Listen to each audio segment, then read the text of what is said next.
kehidupan yang daripadamu Tuhan. Kami masih dapat bangun pada hari ini berkumpul bersama keluarga kami Tuhan. Kami mau memuji dan memuliakan nama-Mu. Datanglah Tuhan di tengah-tengah kami Tuhan. Biarlah pujian-pujian kami dapat menyenangkan hati-Mu Tuhan. Maafkan semua kesalahan dan pelanggaran yang kami lakukan, baik sadar maupun tidak sadar Tuhan. Ajarkan kami Tuhan setiap jalan-jalan-Mu Tuhan. Terima kasih Tuhan atas kasih-Mu yang tidak pernah habisnya untuk kami Tuhan. Kau melindungi kami, Kau menyertai kami Tuhan. Kau mengulurkan tangan-Mu Tuhan untuk menolong setiap kami Tuhan. Kami mau menyiapkan hati kami Tuhan dan pikiran kami Tuhan untuk fokus hanya kepadamu Tuhan. Segala puji syukur hanya kami kembalikan kepadamu oleh yang hidup. Haleluya, amin.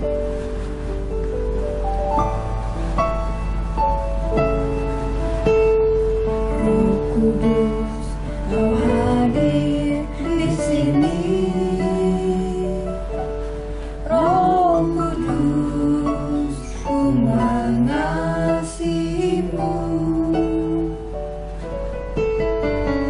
Kau lembut, Kau manis, Kaulah penghiburku, penolongku, diutus Bapa-Ku. Roh Kudus, Kau hadir di sini. Roh Kudus, ku mengasihimu. Kau lembut, Kau manis, Kaulah penghiburku, penolongku, diutus Bapa-Ku. Dibuka hati kami, buka hati untuk Roh-Mu Tuhan. Ku buka hati menyembah-Mu Yesus.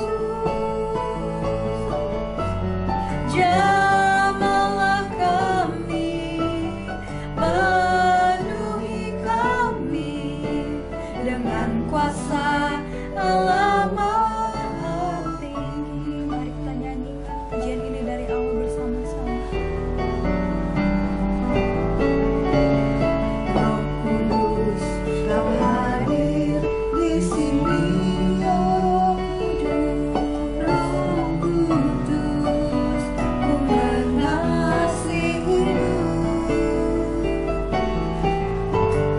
Kau lembut, Kau manis, Kaulah penghiburku, penolongku, diutus Bapa-Ku. Ku buka hati untuk Roh-Mu Tuhan. Ku buka hati menyembah-Mu Yesus. Jamahlah kami, penuhi kami dengan kuasa Allah Maha Tinggi.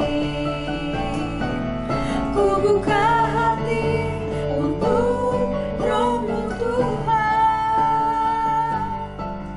Ku buka hati menyembah-Mu Yesus. Jamah setiap kami Bapa. Jamahlah kami, penuhi kami dengan kuasa Allah Maha Tinggi. Buka hati untuk Roh-Mu Tuhan. Ini pernyataan kami Bapa. Ku buka hati menyembah-Mu Yesus. Jamah setiap kami Bapa. Jamahlah kami,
bala bara basya karabara tata tata tata ki behera bahara bahara basya tata tata ki mahara mahara basya tata tata ki mahena ya ki bara bayana.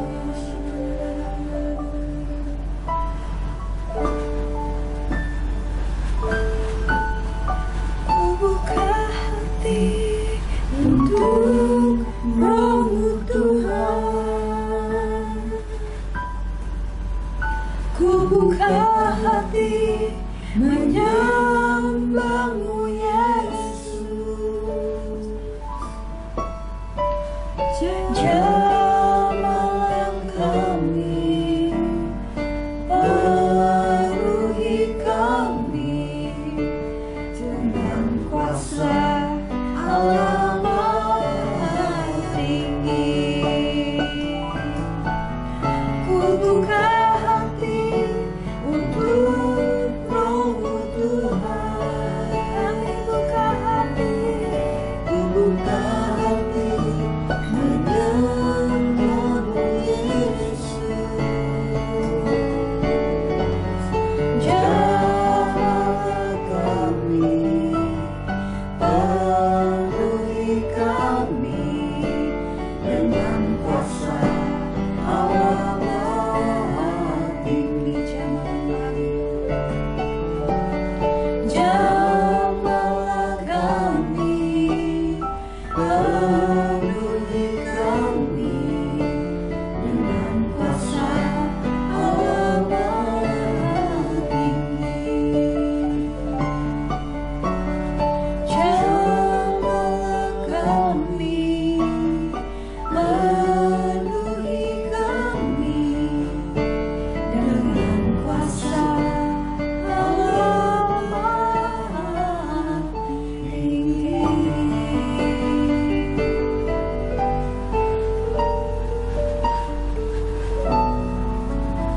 Kami tenang Tuhan, sebab kami tahu Engkau bersama kami Tuhan. Engkau tidak pernah meninggalkan kami.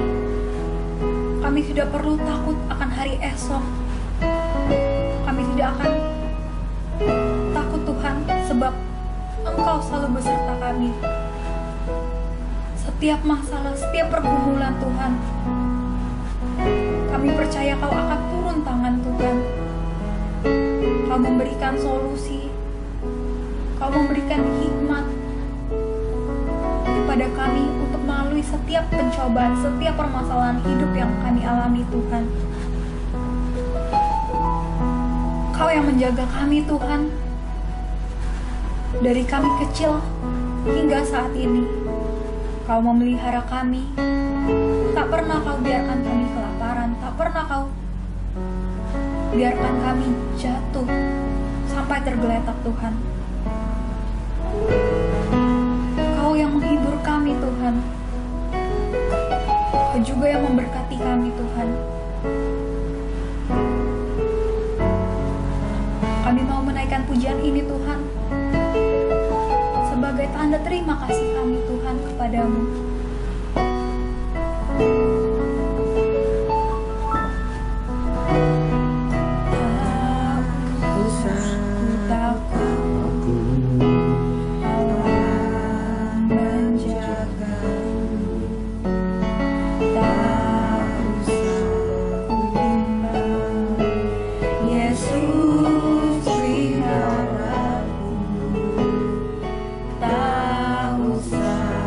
Yesus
Anugerahkan bagi kami kasih-Mu, kebaikan kemurahan-Mu, damai sukacita, dan ajarkan kami jalan-jalan kehidupan ini dengan hati yang penuh hikmat, hati yang bijaksana, supaya kami bisa hidup dalam kehendak Tuhan.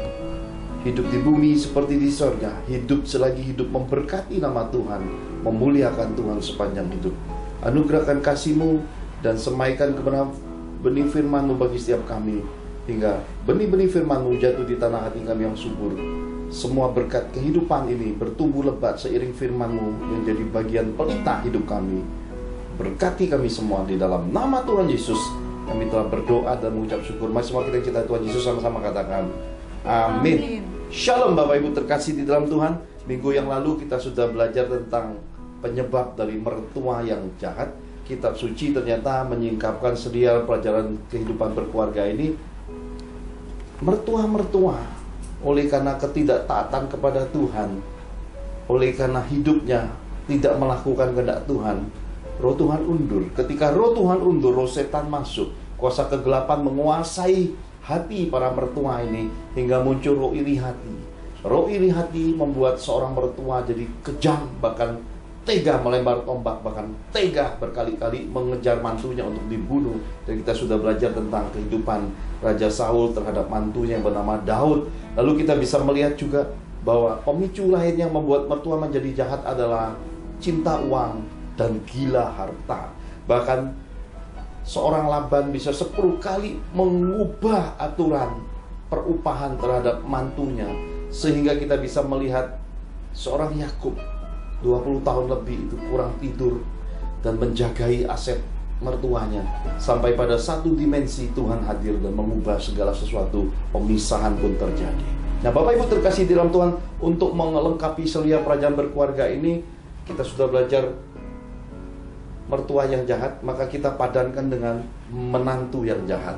Artinya semua ini adalah sebagai bagian untuk membuat kita bisa merefleksikan diri, mengkoreksi diri, terutama bisa menjadi suatu peringatan dari Tuhan untuk antisipasi di dalam bersikap memilih mertua, bersikap memilih calon-calon mantu, supaya kita bisa melihat semua peringatan dalam kitab suci ini telah ada, dan semua diajarkan kepada kita secara terbuka untuk kita punya hati yang bijaksana, menyikapi segala sesuatunya dengan hikmat pengertian dan hati yang seluas samudera raya.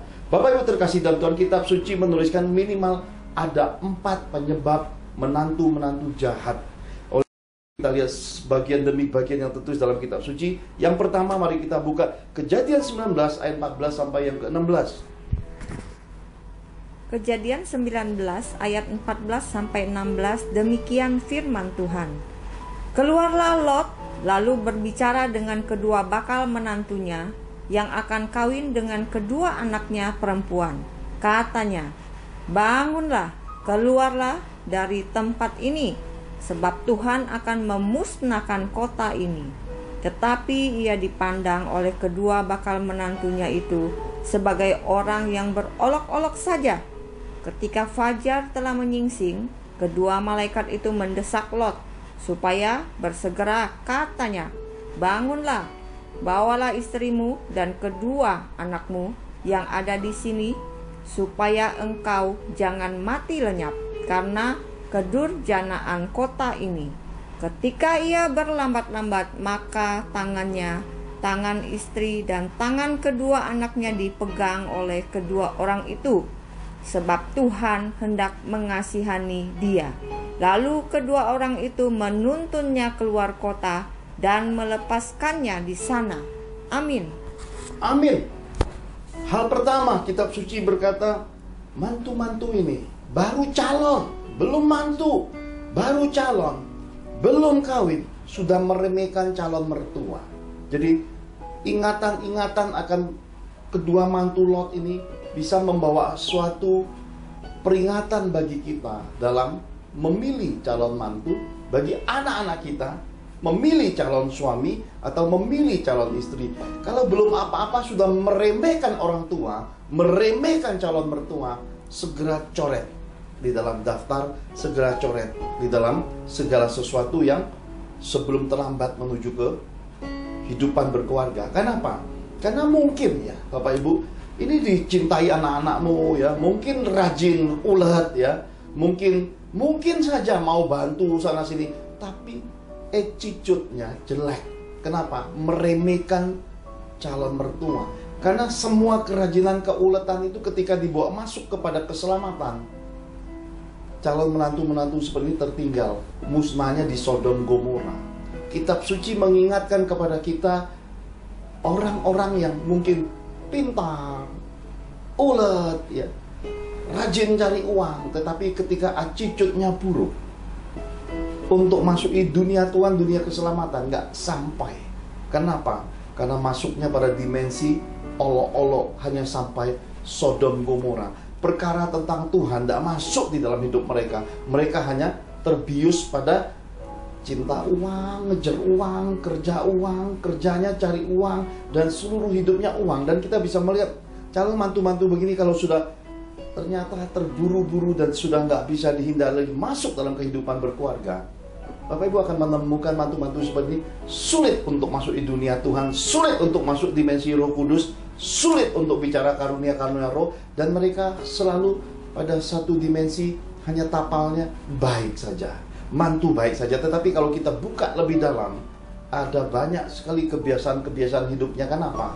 Kebiasaan-kebiasaan berjudi, kebiasaan-kebiasaan yang ternyata egois, kebiasaan-kebiasaan menyepelekan segala sesuatu, terutama meremehkan mertua. Keadaan ini kebawa sebelum menikah, sampai punya anak, punya cucu. Ini tidak berubah. Kenapa? Karena ini attitude, sesuatu yang nggak mudah dirubah. Dan Tuhan pesankan hal pertama ini supaya kita pahami bahwa bagian-bagian ini pun dasar awalnya, permulaannya sudah mengatakan bahwa ini tidak baik, ini jahat. Keadaan ini kalau dipaksakan demi mengalah kepada anak-anak kita, putri-putri kita, anak-anak gadis kita, anak-anak cowok kita, maka orang tua akan telan ludah pahit sepanjang perkawinan anak-anaknya dengan mantu-mantu yang seperti ini. Belum menikah sudah mengolok-ngolok mertua, belum menikah sudah meremehkan calon mertua. Yang seperti ini coret.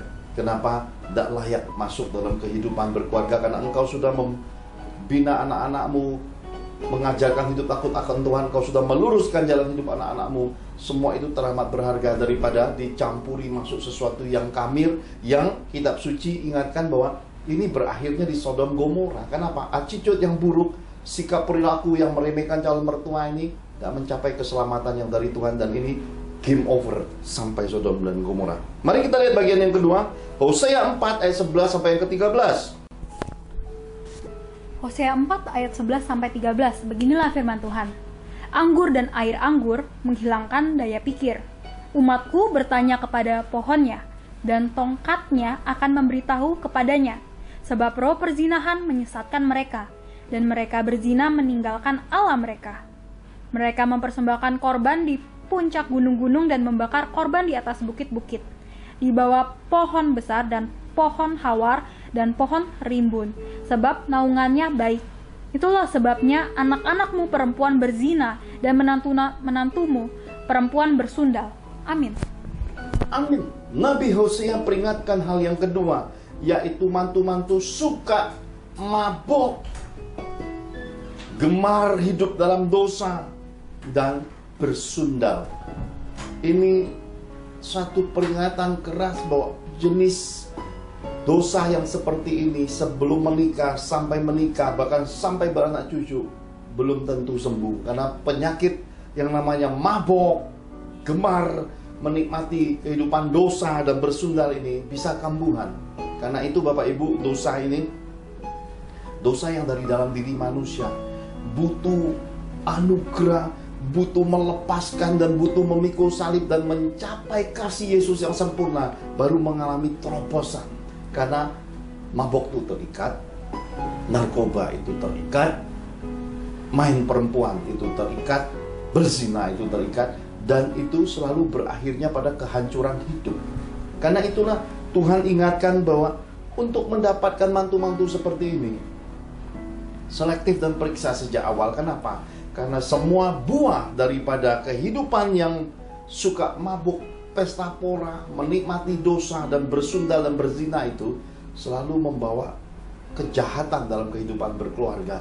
Semua itu membawa rasa sakit bagi mertua-mertua, bagi orang tua, bahkan bagi keluarga yang dibentuknya. Kenapa?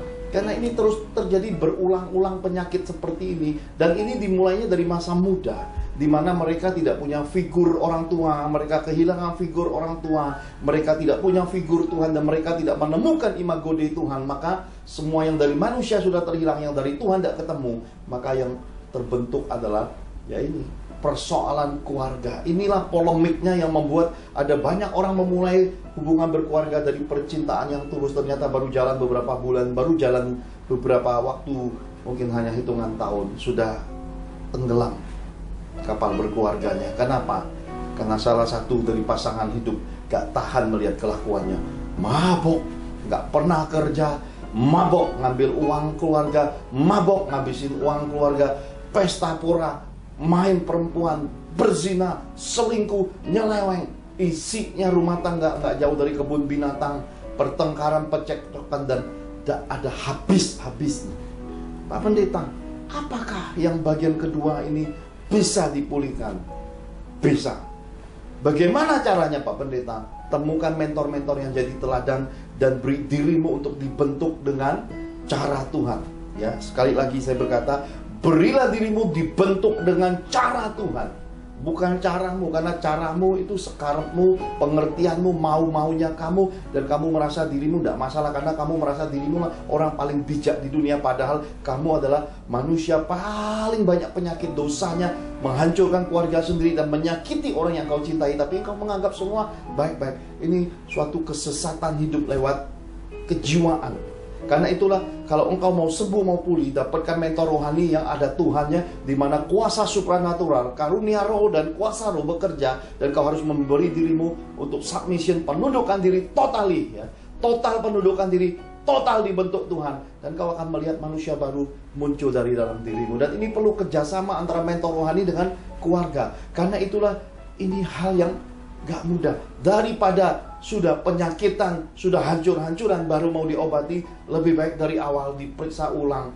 Calon mantu-mantu yang ternyata mabok, pesta pora, berzina, berzundal, main perempuan, pelacuran, judi-judian, narkoba, dari awal lebih baik dicoret. Kenapa? Ini bobot bibit bebetnya tidak baik untuk masa depan berkeluarga.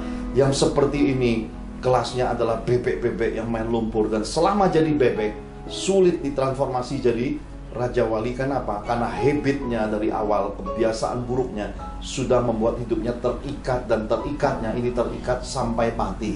Terkecuali sebelum dia mencapai kehidupan berkeluarga, dia bertemu dengan Tuhan, dia dilahirkan kembali, dan bebek ini sudah mati ketika bertemu Tuhan, dan kemudian dia dibangkitkan menjadi Raja Wali yang baru. Manusia yang ditransformasi tidak masalah diambil jadi mantu. Manusia yang sudah ditransformasi tidak masalah diambil dalam kehidupan berkeluarga. Tetapi kalau belum, saya berdoa, ini peringatan Tuhan untuk kita pertimbangkan kembali. Yang ketiga, Mika 7 ayat 5 dan 6. Mika 7 ayat 5 dan 6. Janganlah percaya kepada teman, janganlah mengandalkan diri kepada kawan. Jagalah pintu mulutmu terhadap perempuan yang berbaring di pangkuanmu. Sebab anak laki-laki menghina ayahnya, anak perempuan bangkit melawan ibunya, menantu perempuan melawan ibu mertuanya, musuh orang ialah orang-orang seisi rumahnya. Amin. Amin. Nabi Mika mengingatkan kepada kita hal ketiga yang membuat seorang mantu jadi jahat, yang membuat perkawinan keluarga kita hancur, anak-anak cucu kita hancur. Karena apa? Karena kemerosotan akhlak, kemerosotan moral, dan attitude buruk. Bapak Ibu terkasih di dalam Tuhan, bukan suatu kebetulan Nabi Mika peringatkan, jangan percaya kepada kawan, janganlah mengandalkan diri kepada kawan. Kenapa? Karena anak-anak kita terjebak pada pergaulan yang buruk di akhir zaman. Mereka lebih menyayangi temannya, mereka lebih percaya pergaulan temannya, mereka memberi dirinya, quality time-nya untuk temannya, sementara untuk keluarga mereka nggak mau dengar, mereka nggak mau sediakan waktu. Jadi di luar mereka seperti madu, di rumah, di keluarga, di orang tuanya mereka seperti racun. Ini bencana akhir zaman, ini bencana sudah terjadi dalam kehidupan generasi muda hari-hari ini. Karena itu, Kitab suci mengingatkan kepada anak-anak muda, pergaulan yang buruk merusak kebiasaan yang baik. Dan Amsal mengurung anak-anak muda kita, ingatlah didikan ayah ibumu, ingatlah akan didikan Tuhan. Dan Nabi peringatkan, hati-hati dengan pergaulan, karena orang yang seusia memberi masukan seperti apa. Baru sama-sama belajar kencing berdiri, baru sama-sama belajar melihat kehidupan. Bagaimana mungkin anak-anak muda mendengar nasihat anak muda dan percaya dan membuang keluarganya dengan perkataan keras, pahit, menolak orang tuanya. Kitab suci berkata, kalau kita dapat anak-anak muda seperti ini, hancur hidup berkeluarga anak-anak kita. Kenapa? Kitab suci berkata, dia akan menghina ayahnya. Ini ciri khas ya. Dia bertengkar dengan ayahnya. Kenapa? Dia dengar teman-temannya. Dia percaya temannya. Dia mengagungkan temannya. Dan dia selalu melihat temannya yang terbaik. Dia nggak pernah melihat keringat papanya. Dia tidak pernah melihat air mata papanya. Dia tidak pernah menghargai jeripaya mamanya yang melahirkan dia. Dia tidak pernah melihat bagaimana mamanya menahan antara hidup dan mati melahirkan dia. Karena dia adalah anak yang jenisnya maling kundang, anak durhaka, anak batu ini. Karena apa? Hatinya bukan roti, tapi hatinya batu. Karena dia dilahirkan hanya untuk menjadi penghancur keluarga. Oleh kenapa? Karena hidupnya bukan milik keluarga, hidupnya milik dunia. Kenapa? Dunia membawa dia masuk lewat pergaulan, dan pergaulan yang buruk dari dunia membawa dia masuk menghancurkan keluarga. Anak-anak durhaka seperti ini harus dikenali, jangan dibawa pulang jadi mantu. Karena yang model begini tidak berharga di dalam kehidupan. Dikatakan lagi bahwa anak perempuan bangkit melawan ibunya. Nah ini, ada anak-anak perempuan kehilangan kemanisan, kehilangan kelembutan. Mamanya dia lawan, mamanya dia berontai, dan dia membuat perseteruan kedua orang tuanya, antara papa mamanya dipisahkan dengan teriknya dia, siasatnya dia. Anak-anak yang seperti ini, anak-anak perempuan yang seperti ini, kalau dalam keluarganya sendiri seperti itu, kalau dibawa masuk ke rumah mertua, ini seperti bawa bom waktu yang kapanpun siap sedia, dan setiap waktu isinya pertengkaran dan ledakan keluarga. Jangan ambil mantu-mantu perempuan yang seperti ini. Kenapa? Kita masih selidiki, buah jatuh tidak jauh dari pohon. Ternyata setelah diperiksa, kalau anak perempuan seperti itu, mamanya pun seperti itu ternyata. Kenapa? Modelnya sama, keledai melahirkan keledai, serigala melahirkan serigala. Jadi kalau kita praktikan manner dari seorang anak perempuan, kita lihat ke mamanya, ketemu, saudara, manner attitude yang sama. Biasanya ada, memang tidak semuanya seperti itu, tapi sebagian besar buah jatuh dan jauh dari pohon. Papanya mungkin bijaksana, papanya mungkin baik, tapi ternyata mamanya adalah istri dominan, istri penjajah. Ternyata ini turun ke putrinya. Dan kalau kita ambil mantu seperti ini, mantu perempuan, anak laki-laki kita akan terjajah. Dan kita bisa melihat segala hal dalam kehidupan ini. Anak laki-lakimu dibawa pergi, menjauhi keluarga. Kenapa? Karena roh Isabel dominan itu membelenggu akan hati dan jiwanya. Dan ketika dia berkeluarga, itu dia buat keluarganya sepertinya medan perang bagi dirinya. Kalau dalam keadaan tentram bahagia, dia nggak puas. Tapi kalau dalam keadaan hancur-hancuran dan keluarga bergantung sama dia, dia senang. Dan ini jenisnya mantu-mantu perempuan yang sakit dalam kehidupan, perlu dipulihkan lebih dulu sebelum berkeluarga. Dan biasanya sakit yang seperti ini harus masuk penyangkalan diri, pikul salib, sepenuhnya masuk dalam kekudusan hidup. Kalau belum tobat, belum menyadari, maka penyakit mental seperti ini, moralitas seperti ini, akhlak seperti ini, attitude seperti ini gampang kambuhan. Kalau dia bisa lawan mama kandungnya, bagi dia biasa melawan mama mertuanya. Kenapa? Karena ini sudah menjadi suatu penyakit kejiwaan yang terbawa sejak masa mudanya. Ketika berkeluarga itu tambah besar penyakitnya.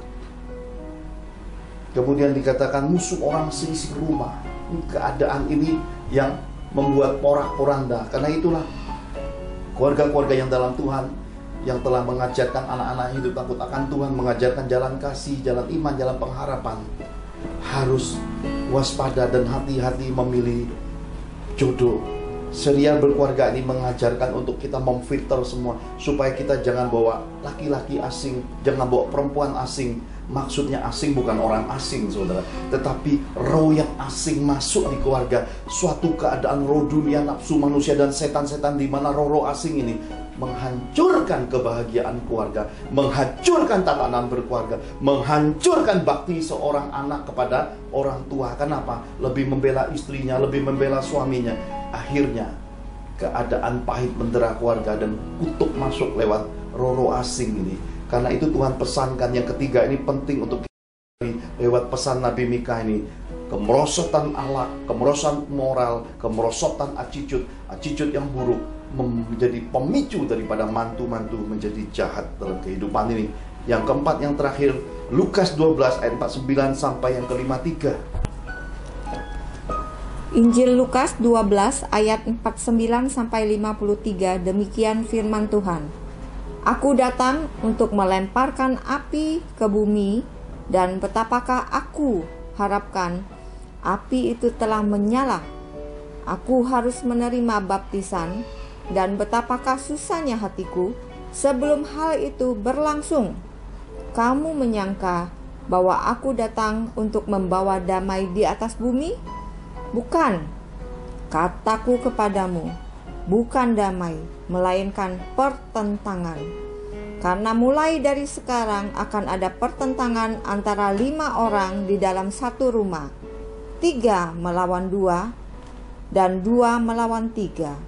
Mereka akan saling bertentangan, ayah melawan anaknya laki-laki, dan anak laki-laki melawan ayahnya, ibu melawan anaknya perempuan, dan anak perempuan melawan ibunya, ibu mertua melawan menantunya perempuan, dan menantu perempuan melawan ibunya, ibu mertuanya. Amin. Amin. Pernyataan profetik Tuhan Yesus ini menandakan hal yang keempat, yaitu kalau orang hidup tidak takut akan Tuhan, itu akan menjadi mantu-mantu yang jahat.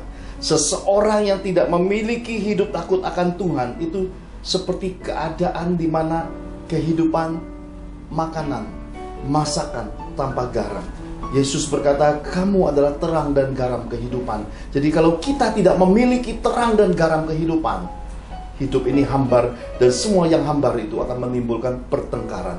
Mengapa demikian? Karena Yesus berkata begini, aku datang untuk melemparkan api ke bumi, dan betapakah aku harapkan api itu telah menyala. Api apa yang dimaksud Tuhan ini? Api pengudusan. Pengudusan apa yang diharapkan Tuhan Yesus ini? Pengudusan hati. Hati yang seperti apa? Hati yang takut akan Tuhan. Orang-orang yang sudah menerima baptisan api akan lahir sebagai pribadi-pribadi yang hidup takut akan Tuhan. Orang-orang yang dibaptis dengan api Yesus akan dilahirkan dengan hidup yang baru, ciptaan yang baru, yang memiliki roh takut akan Tuhan. Kalau tidak ada roh takut akan Tuhan, ya kita akan menemukan calon mantu atau mantu pemalas, senang tidur, arogan, angkuh, garang, suka main tangan dengan keluarganya, dan gampang mukul anak-anaknya, dan kemudian suka sekali ngomong yang kasar dan tidak mau ngerti. Dan kita bisa melihat mantu-mantu yang seperti ini merusak rumpun kehidupan berkeluarga untuk garis keturunan, karena akar pahit dalam dirinya yang belum selesai itu ditularkan lagi di garis keturunannya. Jadi Bapak Ibu, karena belum terbakar dengan api, penting di dalam kehidupan kekristenan ini seseorang dibakar dengan api, dibaptis dengan api roh. Kenapa? Karena manusia yang belum dilahirkan dari api itu biasanya bawa bencana kepahitan. Kehidupan berkeluarganya bawa bencana, dan garis keturunan yang lahir dari pria-pria, wanita-wanita yang berkeluarga tanpa melewati baptisan api ini akan bawa garis keturunan yang bawa bencana.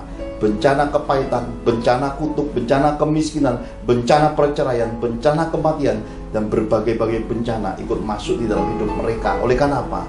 Oleh karena belum dilahirkan baru. Tapi Pak Pendeta, mereka sudah dibaptis air, mereka sudah dibaptis selam, mereka sudah dibaptis percik. Baptisan air saja tidak cukup, kata kitab suci. Harus ada baptisan yang kasat mata, yaitu baptisan api. Manusia lamanya terbakar dan lahir keluar manusia baru. Attitude, manner manusia lamanya, keinginan dosanya itu mati. Muncul keinginan roh, damai sejahtera, dan hidup cinta Tuhan, hidup jadi pelaku firman. Selagi mereka tidak dilahirkan dengan manusia barunya, mereka cenderung jadi troublemaker. Dan di dalam dirinya sudah ada sesuatu yang berkecamuk. Di dalam dirinya tidak ada ketenangan. Di dalam dirinya gunung-gunung itu membara. Dan letusannya ketika mereka berkeluarga menghancurkan kebahagiaan dan tujuan hidup perkawinan yang murni itu tidak akan pernah tersampai. Kenapa? Karena itu seiring waktu dibiarkan, diledakkan dan tidak diselesaikan, maka di akhir zaman kita bisa menemukan orang lari pesta pora kawin mengawinkan, orang lari menuju ke perceraian sebagai shortcut daripada solusi persoalan keluarga. Sudah, daripada pusing cerai aja. Padahal Tuhan benci perceraian, dan alasan apapun di balik perceraian kepada orang-orang yang sudah diberkati di altar Tuhan itu jadi dosa yang kekal. Tuhan ingatkan keadaan ini supaya kita memperbaiki kehidupan kita. Baliklah, karena orang yang bahagia itu pasti milik orang-orang yang punya roh takut akan Tuhan. Sekali lagi, baliklah.